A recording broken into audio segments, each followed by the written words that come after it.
Fala galera do Química Total Online, tudo bem? Professor Caio Martins aqui para resolver aquele exercício que eu tinha prometido para vocês, né, na nossa aula teórica sobre equação de inertes. Então eu peguei aqui para a gente resolver um exercício molde-ita.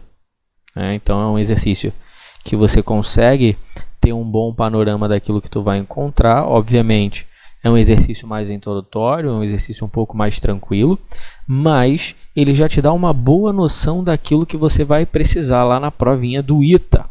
Show de bola? Então, olha só, vamos seguir o nosso fluxo aqui.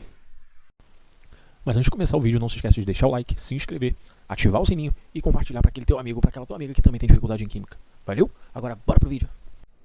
Vamos. Ó, a técnica mais utilizada para a medida de pH é por meio de uma pilha. Aqui você tem uma pilha de eletrodo de platina e no outro eletrodo você tem uma solução de cobre 2+. Então a gente tem uma pilha de hidrogênio e cobre. Tranquilo? Sabendo que o potencial da pilha descrita acima é igual a 0,48, percebe que ele falou potencial, ele não falou potencial padrão. Então, isso aqui já está indicando para a gente que essa pilha está numa situação fora do estado padrão.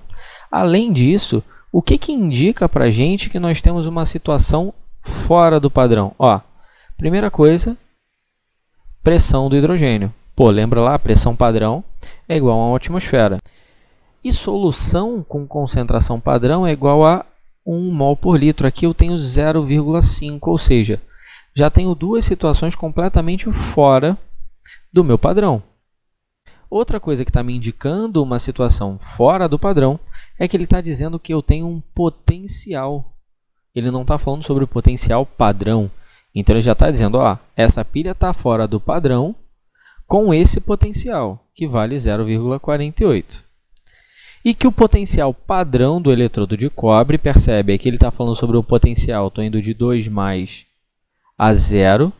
Então, se eu estou indo de 2+ a 0, eu estou fazendo uma redução, logo esse aqui é um potencial de redução. Assinale a opção que indica aproximadamente. Ó, aproximadamente, ele não quer o valor exato, ele quer o valor aproximado de pH.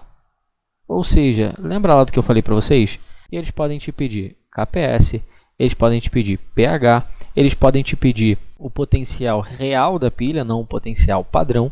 Nesse caso, ele está pedindo o pH com base no meu potencial real, não do meu potencial padrão. Então, aqui a gente já sabe claramente que a gente vai precisar usar a nossa equação de inércia. Tá? Por quê? Porque eu tenho situações fora das condições padrão. Tranquilo? Então, eu vou dar um cortezinho aqui e vou voltar já com a equação de inércia montada e com as condições da minha pilha já explícitas. Então, segura aí rapidinho. Então, olha só reproduzir aquilo que já estava lá no enunciado para que a gente consiga enxergar da forma mais clara. Tá? Aqui eu tenho o meu eletrodo de platina com hidrogênio e o meu outro eletrodo de cobre. Vamos dar uma olhada no que acontece de processo nessa pilha.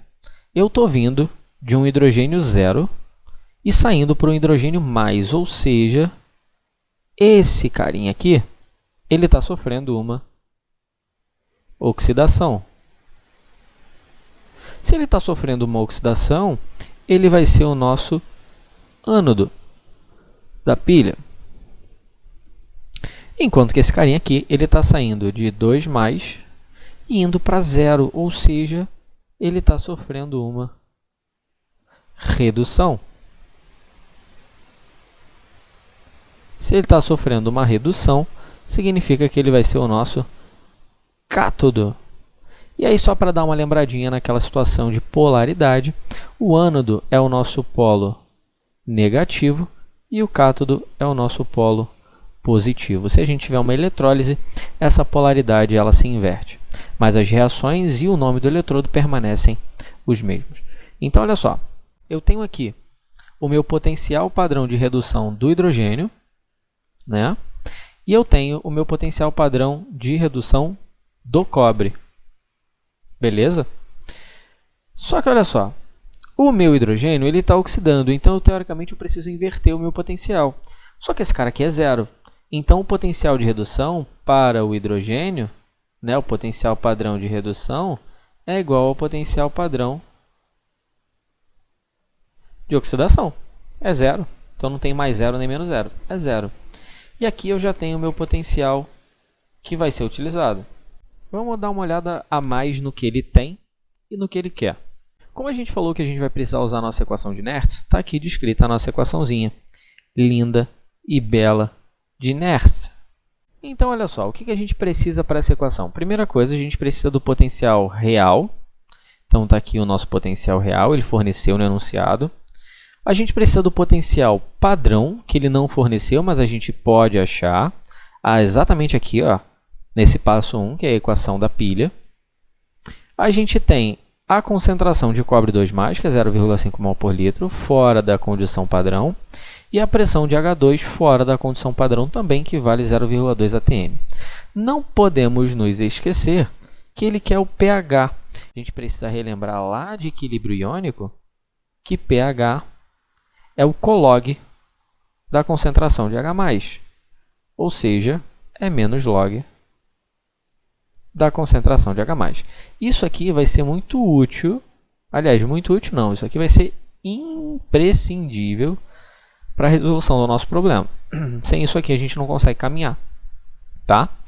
E além disso, eu preciso também ter o número de mols de elétrons envolvidos no processo. A primeira coisa que eu vou fazer vai ser descobrir o potencial padrão dessa pilha.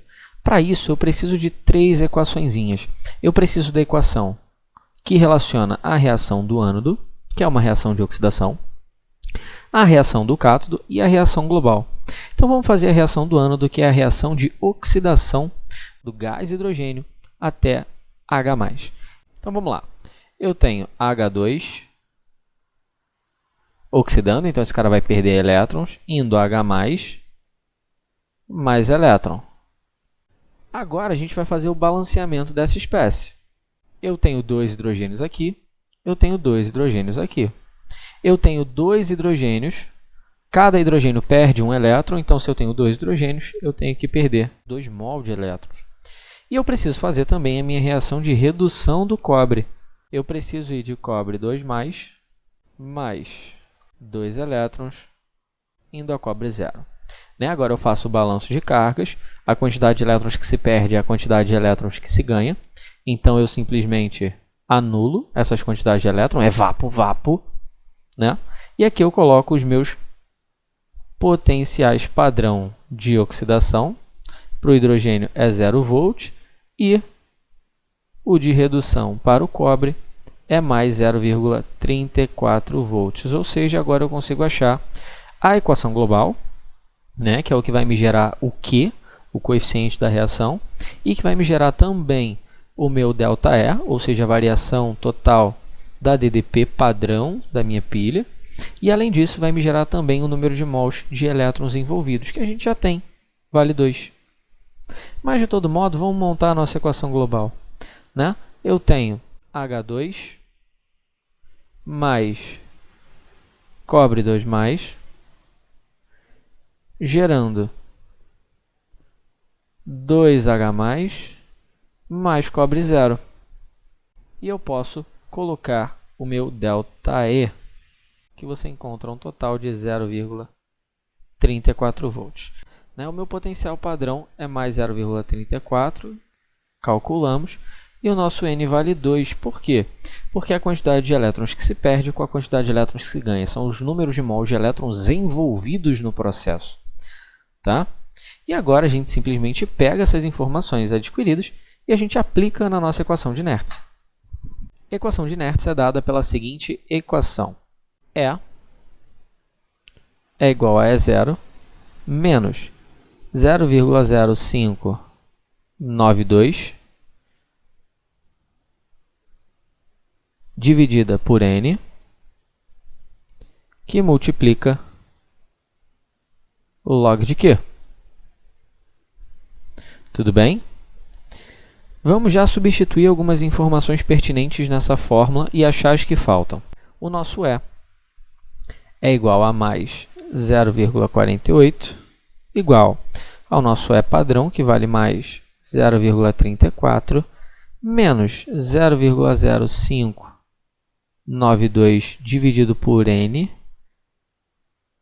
que vale 2, vezes o log de Q. Esse mais 0,34 aqui e jogar lá para o outro lado. Já vou fazer essa divisão aqui e eu já vou encontrar uma fórmula um pouco mais simplificada, tá? Então, vamos aqui para o ladinho. Eu vou ter 0,48 menos 0,34 é igual a mais 0,14. 0,0592 dividido por 2 é igual a 0,0296, que multiplica log de Q. Olha só, eu vou pegar esse log de Q e vou abrir, tá? Vou chamar esse cara de A. Toda essa expressão log de Q eu vou chamar de A. E aqui eu vou descrever o meu Q. O Q é o meu quociente da reação. Ele não é nada mais nada menos do que produto sobre reagente elevado aos seus coeficientes. Então, de uma forma muito simples, vamos colocar aqui quem é produto e quem é reagente e os seus determinados estados para que a gente consiga montar a equação, o Q, de forma correta. Geralmente, isso aqui é o que causa o problema, né? Porque geralmente vocês não conseguem aplicar esse valor, essa informação de forma correta. Vocês se confundem muito na hora de aplicar as informações. Então, no produto eu tenho H+, e cobre 0. No reagente eu tenho H2 e cobre 2+. Agora a gente vai analisar os estados de cada um deles. O H+, ele é aquoso. O cobre 0 é sólido. O H2 é gasoso. E o cobre 2+ é aquoso. Isso aqui vai dizer para a gente o estado que ele vai entrar no meu Q da questão. Olha só, se ele é aquoso, ele vai contribuir com a concentração molar. Se ele é sólido, ele não participa. Lembra lá, o quociente ele não compreende sólidos e líquidos puros. Se esse cara aqui é gasoso, ele contribui com a pressão. E se esse cara aqui é aquoso, assim como o H+, ele contribui com a concentração molar. Então, eu consigo agora saber qual é o meu Q. Então, olha só. Q é igual a produto sobre reagente. Olha só. Eu tenho H+ elevado ao quadrado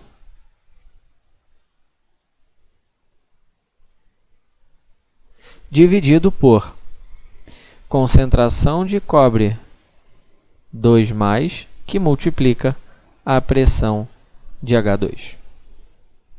Resolvendo isso aqui de forma um pouquinho mais ágil, eu tenho que Q é igual, aplico os valores, né? Concentração de cobre é 0,5 mol por litro, pressão de hidrogênio é 0,2. Então, o produto disso aqui dá 0,1. Tá? Então, eu tenho que Q é igual a concentração de H+ ao quadrado dividido por 0,1. E lembra que eu chamei esse log de Q de A aqui em cima?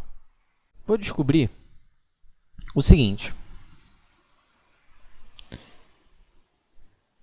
O log de Q, que vale concentração de H+ ao quadrado sobre 0,1, vai ser o seguinte. Eu tenho propriedade de log, né? Se eu tenho uma razão entre os logaritmandos, eu tenho uma subtração entre os logaritmos. Então, olha só.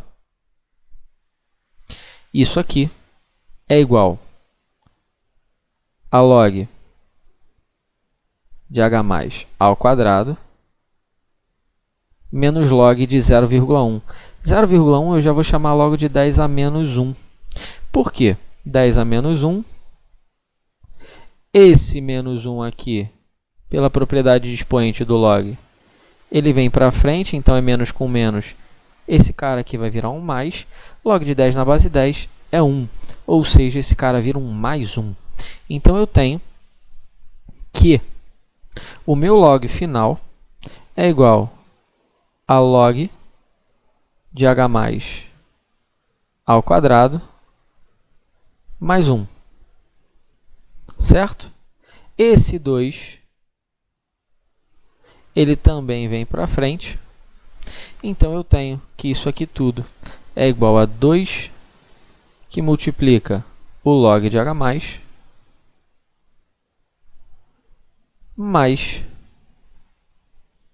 1. Então, esse aqui é o nosso log de Q. Então, é isso aqui que a gente vai aplicar lá na nossa equação de Nertz. Que faltou um menuzinho. Menos, eu tenho mais 0,14 igual a menos 0,0296, que multiplica 2 log de h mais 1. Até ontem, a gente fazia o quê? Distributives. Chuveirinhos. Chuvera para cá. Chuvera para cá. Eu tenho o seguinte. Mais 0,14 é igual a menos 0,0592, que multiplica log de h mais menos 0,0296. Preste atenção na malandragem aqui. Eu vou pegar esse sinalzinho de menos aqui e vou jogar, como isso aqui está multiplicando menos log, eu vou deixar esse cara direto no menos log. Por quê? Porque a gente já tem a formação do quê? Do pH. A gente já tem o menos log de h+. Então, a nossa equação ela pode ser transformada tranquilamente em 0,14 é igual a 0,0592 pH menos 0,0296. Esse menos 0,0296 passa para lá somando e a gente tem um resultado final que pH é aproximadamente 2,9, né? Só que na nossa resposta a gente quer um valor aproximado, então a gente precisa ver sobre qual valor esse 2,9 se aproxima mais. E a gente chega ao resultado de que o pH é aproximadamente 2,5, o que está na nossa questãozinha de letra D. Certo? Vamos dar uma olhada na questão e a gente tem o resultado mais próximo de 2,5, né? 2,9 está muito mais próximo de 2,5 do que de 3,7, por exemplo. Tudo bem? Então, galera, fiz uma resolução um pouco mais lenta, um pouco mais demorada, mas fiz o passo a passo. Então, acredito que vocês não vão ter mais problema com esse tipo de questão relativo à equação de Nertz. Tudo bem? Então, valeu, falou e até o próximo vídeo.